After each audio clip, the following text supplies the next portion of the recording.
ഇബ്രാഹിം ഇബ്ൻ അദ്ഹം.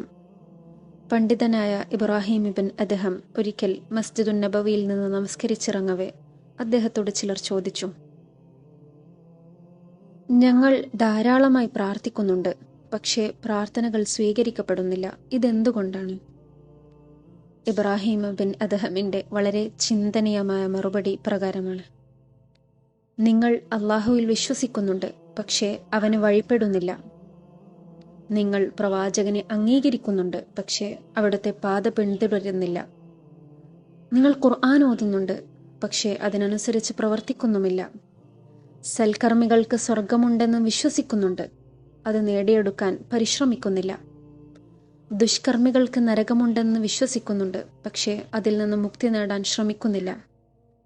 പിശാച് മനുഷ്യന്റെ ശത്രുവാണെന്ന് മനസ്സിലാക്കുന്നുണ്ട്, പക്ഷേ അവനെ ശത്രുവായി കാണുന്നതിനു പകരം മിത്രമായി സ്വീകരിക്കുന്നു. മരണം സുനിശ്ചിതമാണെന്ന് അറിയുന്നുണ്ട്, അതിനുവേണ്ട തയ്യാറെടുപ്പുകൾ നടത്താതിരിക്കുന്നു. മരിച്ച മാതാപിതാക്കളെയും മക്കളെയുമൊക്കെ കബറടക്കുന്നുണ്ട്, പക്ഷേ അതിൽ നിന്ന് എന്ത് പാഠമാണ് ഉൾക്കൊള്ളുന്നത്?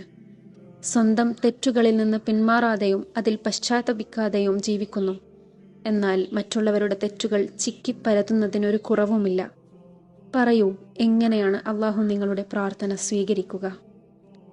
ഇബ്രാഹിം ഇബ്ൻ അദ്ഹമിന്റെ വാക്കുകൾ നമ്മുടെ നെഞ്ചിലും തറയ്ക്കുന്നില്ലേ? ആത്മാർത്ഥമായി ഒന്ന് ആലോചിച്ചു നോക്കാം.